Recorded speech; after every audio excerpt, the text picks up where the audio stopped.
Hey guys, this is your host Gooby, and welcome to the Toon Balloon podcast, our outlet to discuss, theorize, and enjoy our favorite webtoons, with the occasional anime and manga sprinkled in between. In today's episode, my friend B and I will be hosting an in-depth analysis of Chapter 186, I Have a Theory, of Lore Olympus by Rachel Smythe. If you would like more opportunities to support the beloved creator, then please consider purchasing the latest Lore Olympus, hard copies, merch, or even simply subscribing to her webtoon. I will leave links in the description below. To spice things up for the podcast, my friends and I will be delivering more analyses of your favorite webtoons in the coming months. These frequent uploads would not be possible without the help of my wonderful co-hosts, Bee and Panda, and your support. Thank you so much for this fulfilling year of podcasting. Now, before we start, I would recommend that you read the chapter first before listening, because there will be spoilers. You have been warned. Now, let's talk Lore Olympus, episode 186, I Have a Theory.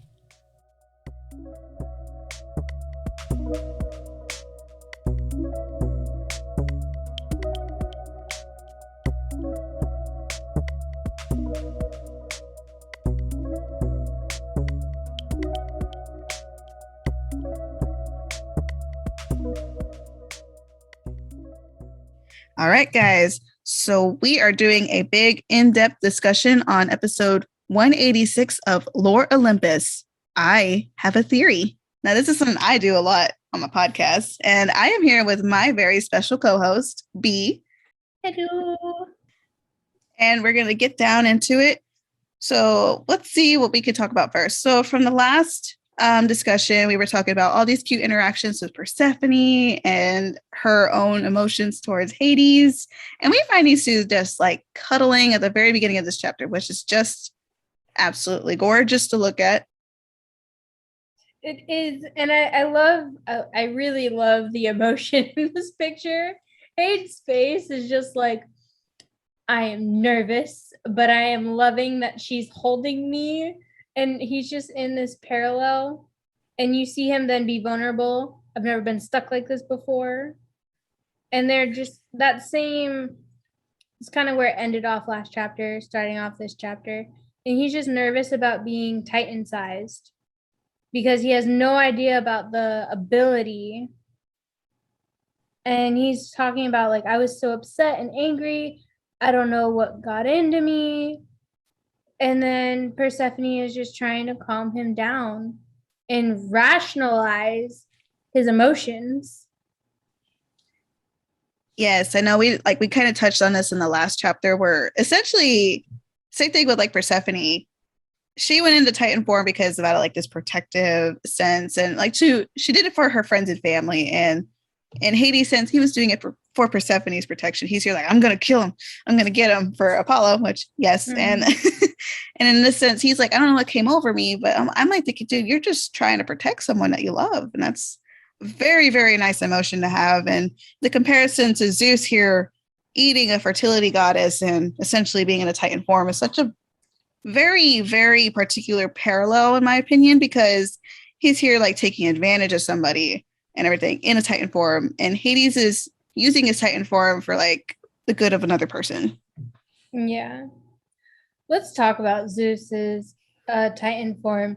The picture that goes along with this to show it's absolutely gorgeous. I love the lightning that's going through his whole body. The lightning that's outside, the rain. And I kind of want to say that it's rain. I kind of want to say that Zeus is having a tear. I don't know what's going on here. But it's just gorgeous. It's a power picture for sure. And then all of that to go to Hades, where he said he didn't like losing the control in the way because it made him look like our father. And the first thing you see is how like, because he's always being compared to his father. And then Persephone's eyes, like, That picture, it's reading this and then looking at it is such a You need those visuals. I feel like her expression is just changing each time he mentions something more expressive of how he feels about himself. I mean, he's here just hurt, just thinking about like his father and how traumatizing it is to be compared to such a person. And it melts her a little bit because she just wants to be there for him. Like she's here reassuring him, you don't look like him. And he's here look like, girl, I look like him. You can't deny it. I love that he's smiling when he's just like, sweetheart, you know that I look exactly like him. It's okay to admit it. And then it continues on, and later on, she responds with, you look like someone who is incredibly special. Like there's that tension again. Like, girl, just kiss the man. I was expecting at least like a forehead kiss or something. She's just here like, you know what? You are like a special god. And she's just correct. Like that close up, that forehead touch was so stinking cute because she's just here giving him that eye contact. That's so cool. Yes. I actually, even though they don't kiss, I'm totally okay with them cuddling and like her hair wrapping around, and it's so cute. I can't. It's so intimate. Like even without all of the lip locking, it's just this intimate touching that I think is just as affectionate. I'm one of those people that I truly believe that like a husband washing the dishes for his wife, that is an intimate thing. Like, so them just cuddling and holding each other, I'm like, oh, you're precious. That's like your love language. I feel like that's like their love language here too. It's just quality time, that physical touch. Like that's everything to them. Yes. And look at that. That panel's so cute though. Their colors, I love their color contrast. And here when they're just like this close to each other, it's like this beautiful, beautiful little panel of like splashes. I love it. I absolutely love Hade's face in this. You can tell the emotions, and then you can just see Persephone wrapping around all of him.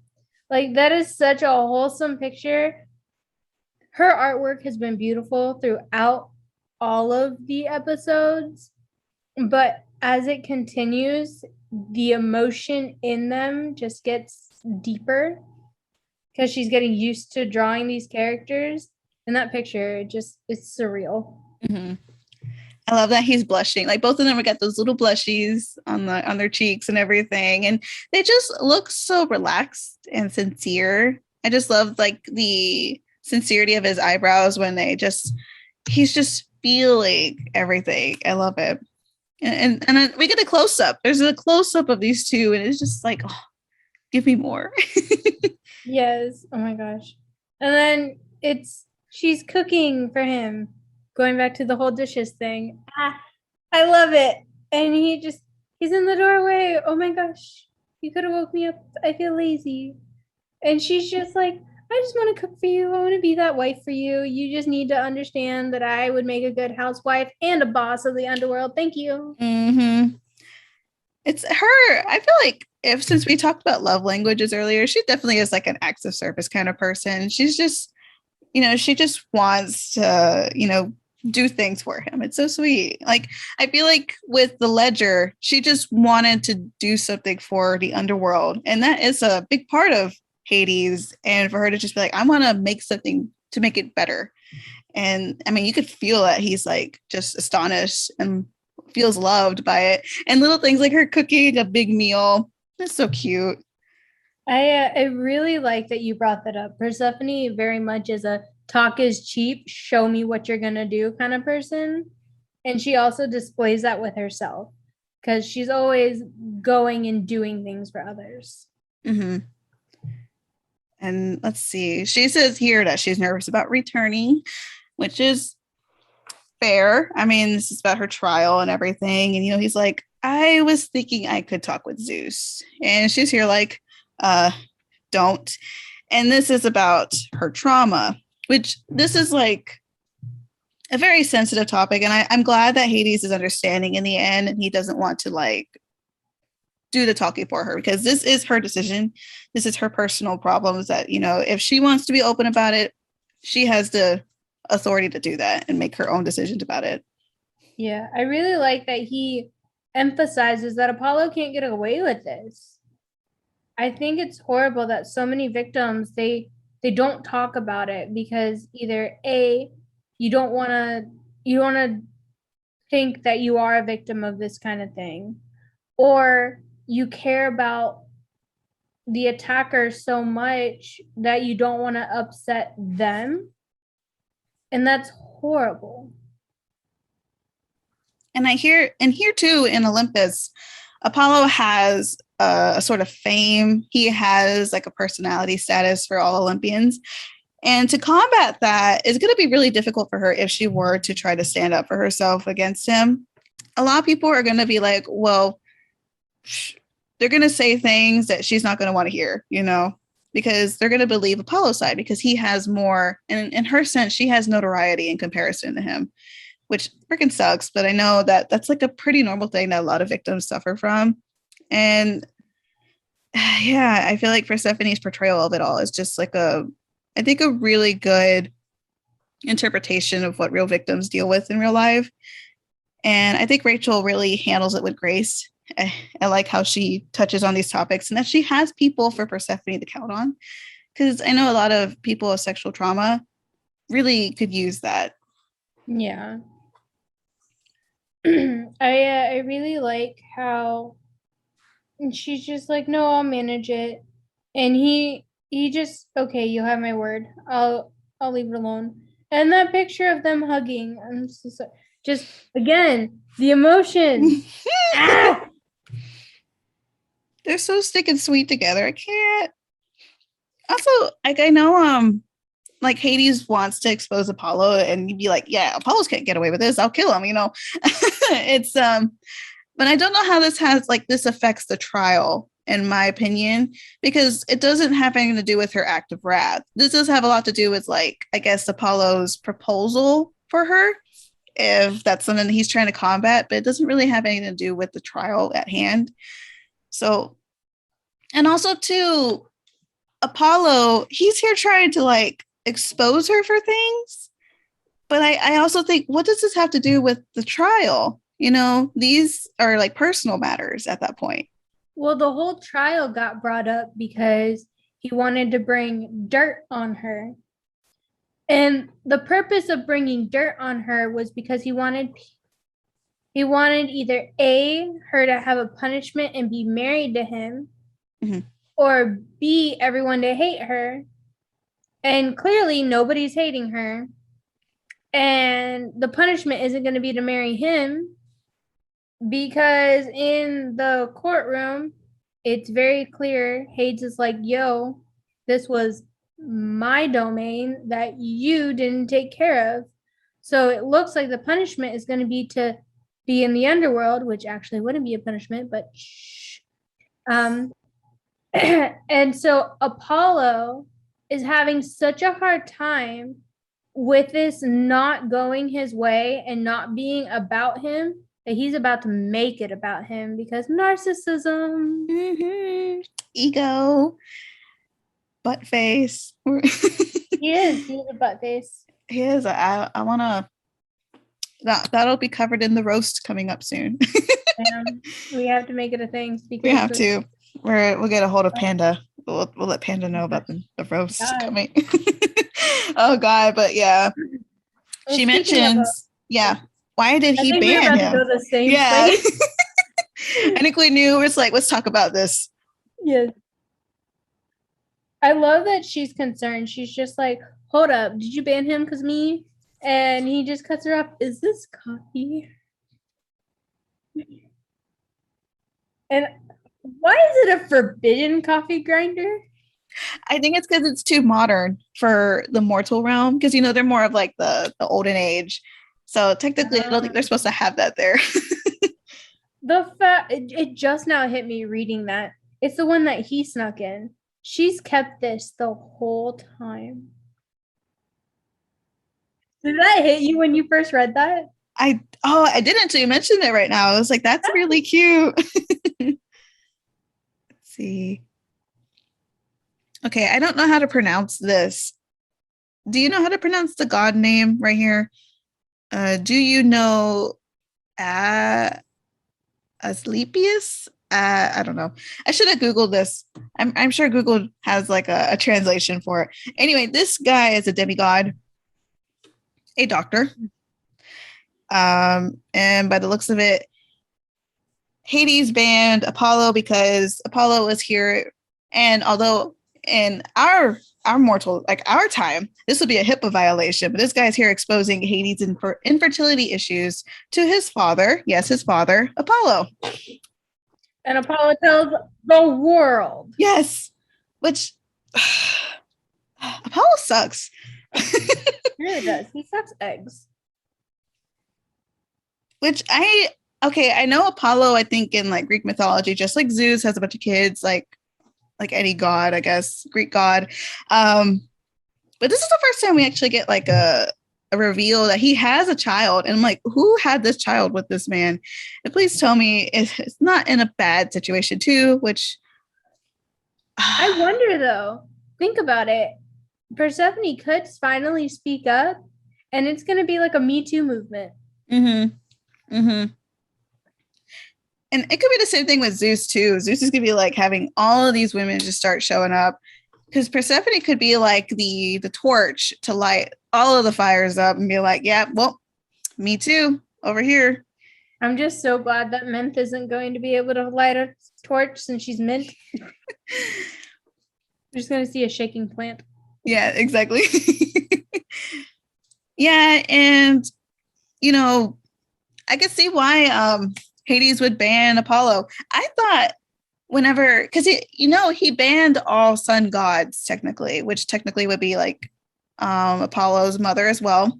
And I wonder if Leto had some involvement in that, because her in particular, when he saw her in the underwhelm, he was like, I don't want you here. No sun gods allowed, remember? And she's like, oh yeah, whatever, floats away. That's true. So I'm sure she has maybe she has some involvement with that. And I don't think he likes Leto because of the whole Hera issue too. And the sun gods are just all drama at that point. They really are. This is why I'm a moon child and I'm up at night.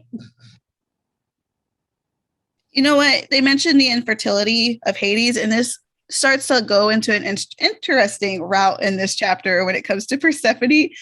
So I love that he's just like, there's nothing to be ashamed about, and the facial expression of just like, whatever. But then you see she's just like, wait, and you have these different panels of I'm thinking, and then what she says, I could make an air for you if you wanted. And then it took them a moment to realize what she said. And in all concern, he's just like, Persephone! And her explanation makes it so much like it's just screaming, sorry! I meant there are more than one way to make a baby. I'm good at making stuff and I'll make you some fire. Which B has proclaimed that this fire is named Flame. He's the cutest little flame ever. He's just gonna be a little fire segment, and I love him. He's so cute. It's such a cute little flame chibi drawing. I just cannot. These whole scenes of them just being like, I didn't mean it like this. I meant it like this, but I totally meant it like this. So I've never been upset with Persephone. I absolutely love her until this next moment. Sorry, that was super inappropriate of me. I just burned it out. No! Flame is gone! No, keep talking about making him an heir. Come on. It needs to happen. And I love that the next thing she does is she just lays on the ground. Shame. You should be shamed. No, I love Flame. Why? And I love that Hades is just here like, okay, whatever. She's going through something. He's literally just sipping coffee in the background, like, whatever. This just happened and I'm okay with it. Like, this feels like an everyday thing with her now. Like, he's just here like, it's one of her moments. It's okay. We'll move on. I wish he was a little upset about Flame though, because Flame was precious. Mm-hmm. I wish they touched on it more as like an error, you say, you know, it was just pure like their own energy kicking in. Oh my goodness, they're gonna have purple children. They really are. Purple, blue. I would think like a dark blue would be really cool. I would love that. But now we have to touch on a purple person. Yeah. Oh my gosh, purple people eaters. Anyway, that is as drastic as a flip as the rest of this episode. Mm-hmm. Yeah. Because we go from Persephone in shame mode to now there's Zeus with a cigar in a behind the door. Mm-hmm. And then all of a sudden he's talking with his son. Yeah, I wasn't expecting such a transition because, you know, we were having such cute moments with Hades and Persephone, and then we leap right into Zeus. And I was like, I don't want to read about this guy, but it got really interesting because Ares, our guy over here, I love Ares. He's pretty cool. And it was really interesting for him to be the one to kind of piece things together because this is in his area of expertise, technically. And I thought that was really interesting. He's here like, I have a theory. So it's so funny you say that right as I have it pulled up with him. I have a theory. His hypothesis.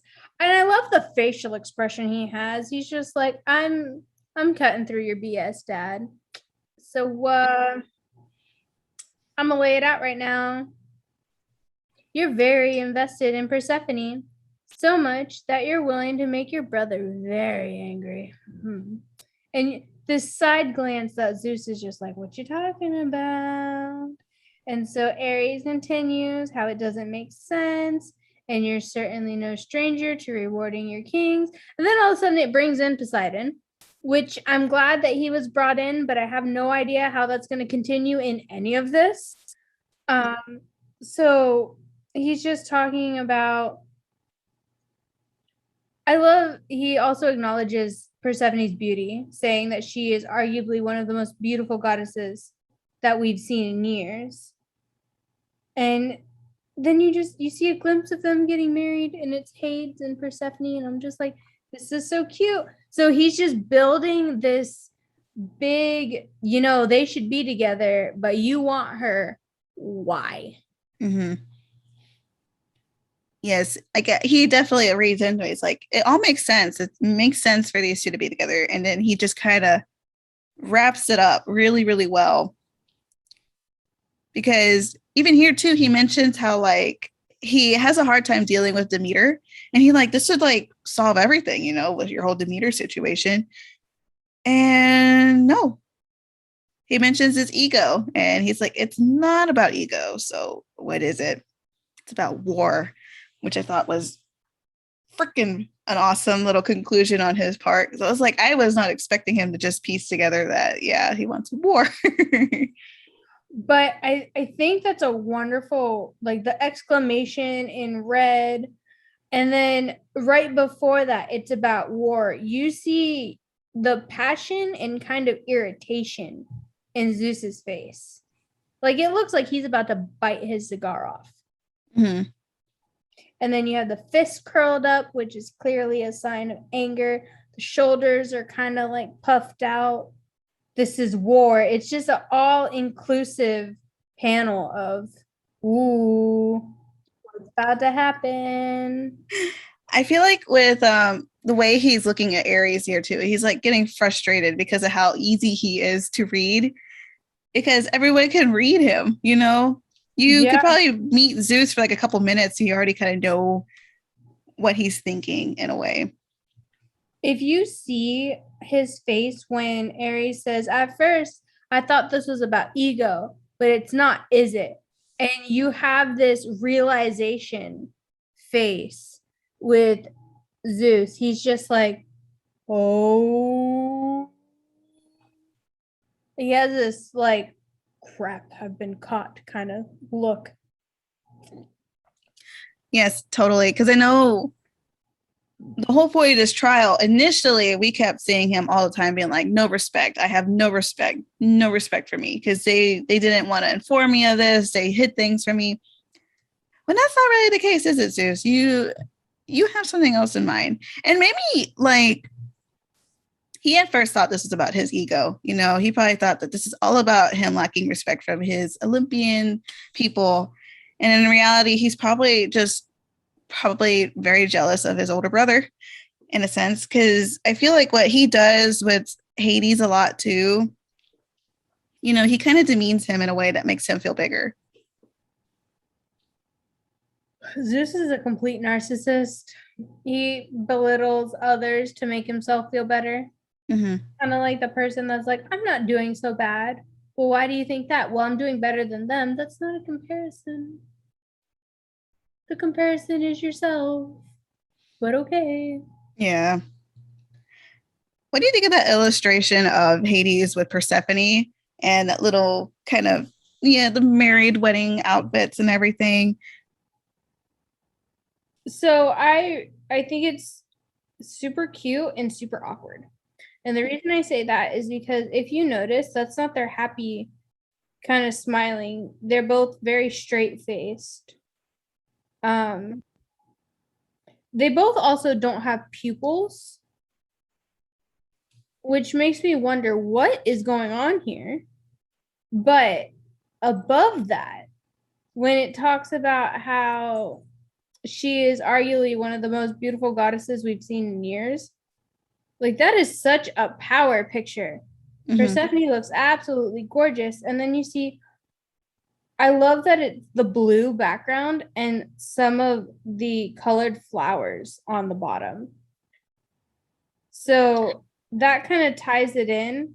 I was hoping that we'd get like a glimpse of their wedding picture, I guess, quote unquote, and it would have some of that happiness. But I guess this isn't their telling of the story. This is Ares, and Ares is war. He's not going to be the vulnerable, the cute, the intimacy between these two. Mm-hmm. So I guess it's all right. It's just a different perspective. Yeah. I feel like with Ares right now, he's just analyzing what's going on with the trial, and Zeus's partake in all of it. And yeah, you're right. They're not smiling in this picture, and they kind of look like they're just zombies.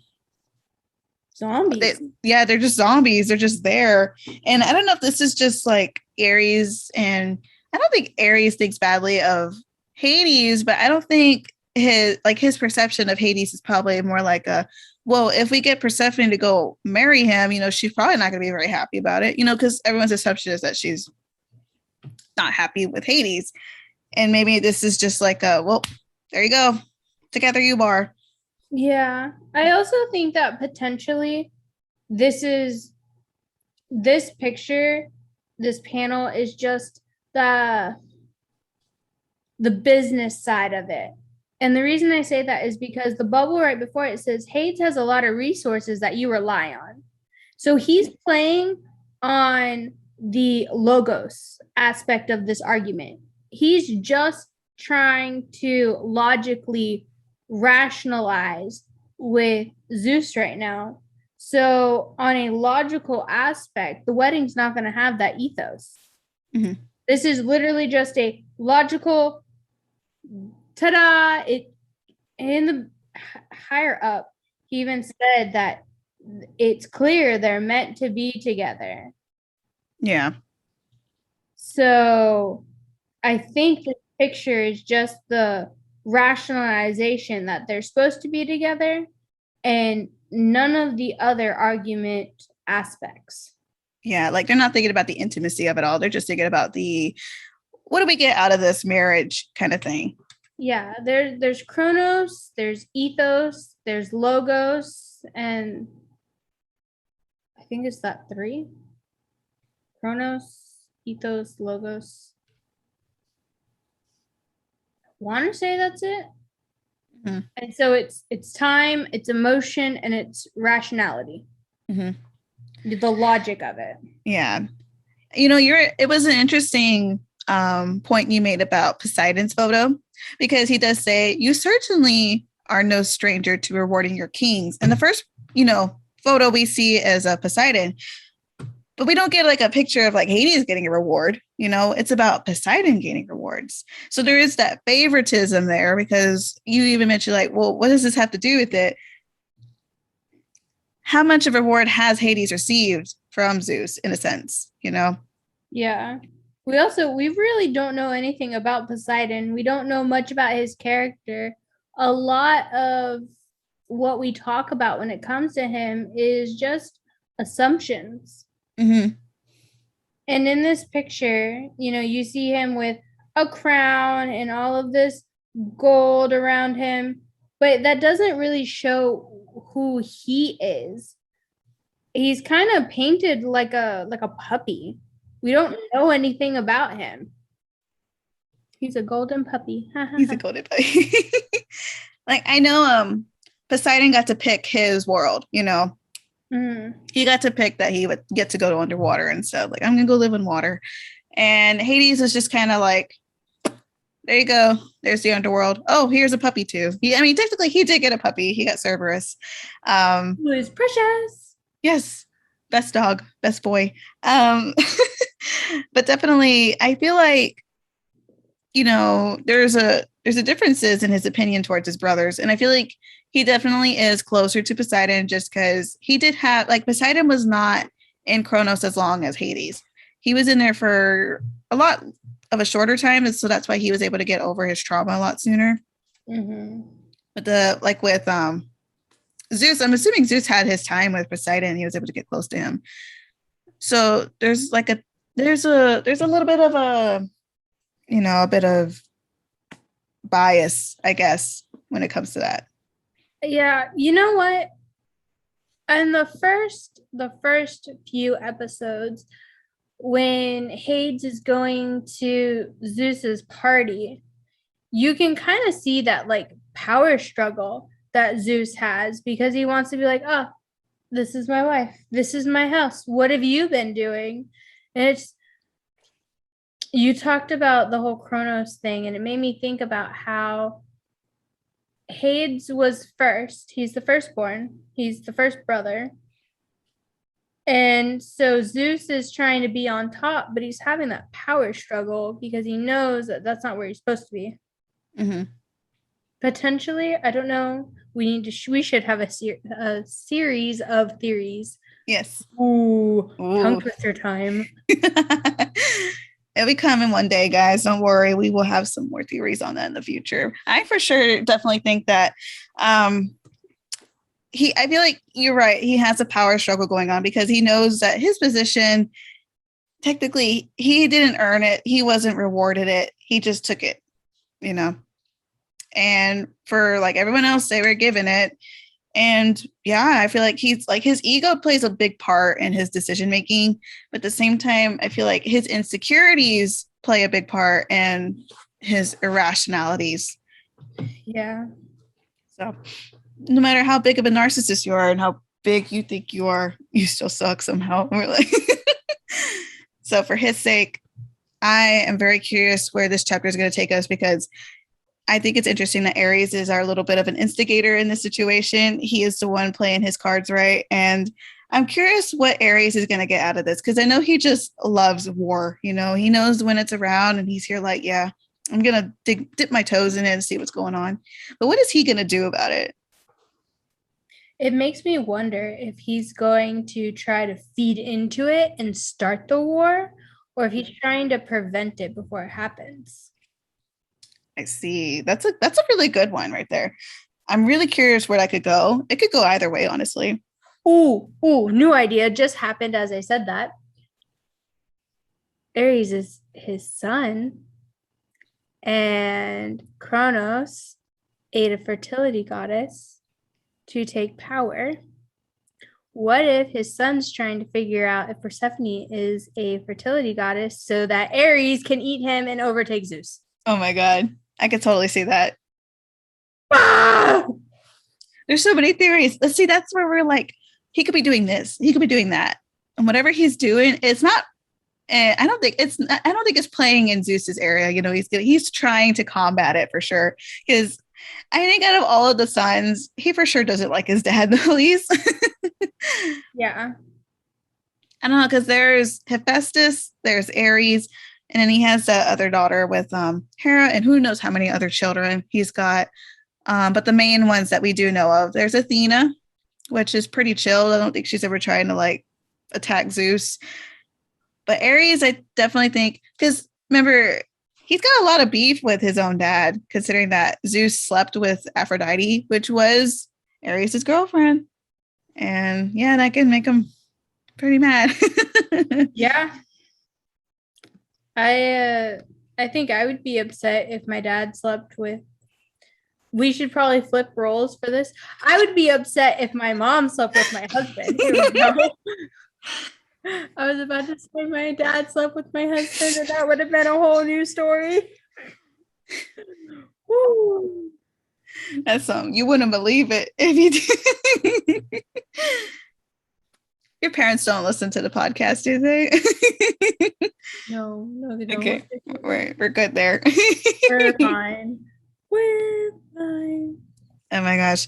But yeah, this episode gave us a lot of content. I was really intrigued by all of the characters, and we got cute parts, and then we got some meat in the story so far. So I'm really curious where the trial is going to take us, because now that Ares is poking buttons at Zeus, I wonder if this is going to affect the trial decisions. Because I wonder if he's already made a prior decision before this occurred, and maybe now he's going to try to like, well, I don't want to prove Ares right. I'm going to try to like mess with the plan. Yeah, I really feel like this episode did really good at giving us enough details that we're still intrigued on what's going on, and it carries the story, but it just opened up so many loose ends that we don't know what is going on. At this point, we have no idea what's going on with this trial. We don't know what's going to happen to Hades. We already know that they love each other, and that they're getting closer and more intimate, more and more. So we don't have to worry about that now. Mm. But what is going on with this trial? What is truly going to be the verdict? Mm-hmm. When do we know what's going on with that trial? What is Apollo going to do to try to make this about him? Yeah. There's so many loose ends. Mm-hmm. And there's so much potential to it going to complete chaos and being absolutely a mess. And, you know, this could lead to anything when it comes to Persephone too. Like her fate and whatever Zeus decides to do on her part, it could be really troubling, because he could absolutely ruin her day and be like, you're going to go marry Apollo because you know what? I want war. You know what? Ares is right. And then if that was her punishment, I might rage quit. Yeah. I really might. I really hope that doesn't happen. Yeah, I would suspect that Hades would like burn the Olympus down, and, you know, all his power. And technically, a lot of people always say that Hades is indeed the most powerful of all the gods, because even though Zeus is up there and like in power, Hades got a whole army with him, the undead. And then there's the whole, he's just got everything. And then he has the Titans. He has them all tied up down there. You know, he's got Kronos down there. He could literally he could unchain the worst things back onto Olympus. Daddy Hades is not someone to mess with. Yeah. I mean, we already got a taste of what he could do. He's gonna be like, I could do so much worse. He's like, heck yeah, you can. And I expect it. And, you know, here, like, whatever happens to Persephone too, they mention it in the chapter when Ares is like, yeah, you would step on Demeter's toes, but what could she really do? You know what she could do? She could starve everybody because she is literally like the goddess of like harvest and, and she controls nature essentially over there. I think with the actual myth, I don't know if it's going to be touching on the actual like lore Olympus storyline, but I think in the myth she's here causing an endless winter because she's just so sad that her daughter isn't with her anymore, which I could see Demeter doing, just be like, boo-hoo, Persephone, and then just potentially killing everybody. And then, or it could be something completely different. So my brain was listening to you, but I was also tracking the idea of if her punishment is to marry Apollo, Persephone going Titan and eating Apollo. Oh my God. Imagine her, the queen. Yes, queen. The queen. Slay. Consume him. Just that. Yeah. Just that, and then spit him out, and then do it again. Just eat him once. Just eat him once. Or she could be like the Titans on Attack on Titan, where they don't like digest, they just regurgitate at some point. It's this nasty ball of waste. Yeah, there we go. Every time I say Titan, I go back to, Attack on Titan. It's all about the armored Titan. I don't care what everybody says. Out of everyone's Titan form in this series, we got to compare it to like a Titan form on the show. Who in Hades' Titan form be? Well, because I love Hades and I love Rainer, I would say that he is the armored Titan. Mm-hmm. But I could also back that up with saying that he's armored with his emotions. Mm-hmm. That's a good one. Persephone would be like the female Titan. It would just make the most sense. Would she be the female Titan or would she be the dancing Titan? Because I could see that. Mm-hmm. I also see that, like, since she's like fertility and she's got a lot to do with like creation, she could be like the founder almost. And then I also think Ares would be a very good armored Titan, or even the attack Titan. Technically, that would make the most fitting sense. I could see Ares as the ape Titan because he would be able to control war. Therefore, the ape Titan, controls other Titans and makes them do what he wants. So I could see that one. Mm-hmm, that's a very good one. I like that. Ooh, any other Titan forms? Who would Zeus be? I would say he's the colossal, but Bertold is kind of nice, and Zeus isn't. Okay, let's. Ooh, Zeus is Hysteria's dad. Okay, I get. Yeah. The power struggle, and then how in Attack on Titan he becomes a Titan, but he's not a fully deformed Titan, and he grinds his face off. That is Zeus. That is Zeus right now being a douche nozzle with this whole trial. There we go. Girl, you got it, Lynn. There you go. Applause for B. Landing. Top 10 landing right there. What kind of ratings are we doing here? We're like, okay, we got Titans. Let's see. What kind of weebs are we? You know how much detail we had to go in our heads to be like, they could be this one because this matches their personality. I'm proud of us. I know. What? That was a lot of analysis. We were scientists right there. That was the whole scientific method. There we go. With a hypothesis and theory, and we're just like analyzing and observing, asking questions. We just did a whole science project. There we go. This is why when we were actually in science class together in high school, we were drawing. Gooby taught me how to color because all of my artwork was black and white. And she's like, why do you do this? And I was like, because color takes away from it. She's like, you're not coloring right. So it took a few weeks to learn how to color. And there we go. Art, my friends. I was the same way at one point. I was like, man, I don't want to color it because I'm going to ruin the whole picture. But then I told myself I got to challenge myself. It can look pretty. And at some point I managed to nail it. So there we go. That's exciting. And now you're an artist that should be making your own webtoon if you had time. If I had time, yes, I would still make a webtoon. I wish I could finally post a picture of just the characters. Like if I can just find some time to like get a picture up, I would do that at least, you know. Then I would be happy with myself. I did something. Oh my gosh. Yeah, we're starting to derail from the analysis. I'm so sorry. I feel like we already touched on a lot. That's probably why we're derailing. We're like, yeah, we already snapped in on what Aries is going to do. We already know what kind of Titan he's going to be. And so I am so glad that you came on to this big discussion. And I can't wait to have another one with you with our friend Panda.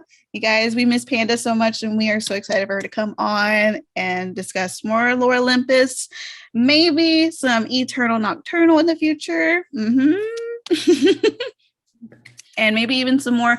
We anticipate maybe a roasting episode, which would be incredibly fun. Oh, yeah. And so we got a lot of ideas, and we're just having a lot of fun together. So thank you so much for coming on to this discussion. If you want to tell anything to the audience, go ahead. Audience, I would read it. If you have more self-control than I do, then you can wait. However, if you're like me and you had to fast pass it, I understand. It is worth it. Thank you so much for letting me be on now. Like, I absolutely love the in-depth of the single chapter, the single episodes, because they're just so in-depth right now. Yes, they're very, very juicy. And I'm really glad that I decided to do this because sometimes I don't have the patience to like wait on those episodes to come in. Because by the time maybe an episode comes out and I'm already doing like I try to do like multiple in one episode at times. I feel like, man, I'm impatient. I just want to get it out there. So, and it's fun discussing it with you and everything because it's like we bounce off each other. We got ideas, and then we start thinking about more ideas. Oh, so that's always real fun. Yes. So we're going to call it off in a little bit. So I hope that you guys enjoyed this fun little episode and hope to see you guys again. All right. Bye. Bye. I would like to take a moment to thank my wonderful co-host and friend B for joining me on this discussion of Lore Olympus. If you would like to reach out to her at all, I will leave links to her and all of her social media in the description box below. Let me know your thoughts and opinions of what we discussed today in this episode by messaging me through either of my social media handles. Both my Twitter and Instagram handles are @Toon Balloon. I would love to hear from you. Also, definitely tell me any other webtoons, anime, or manga you are interested in. I may talk about them in future episodes. The Toon Balloon podcast can be listened to on Soundcloud, Spotify, Apple Podcasts, Google Podcasts, YouTube, and more. Now, let's end this episode of the podcast.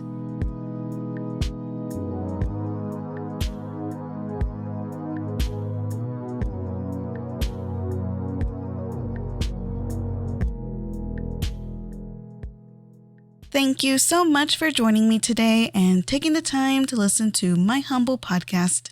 I look forward to talking with you again. This is the Toon Balloon podcast. I was your host, Gooby. See you next time.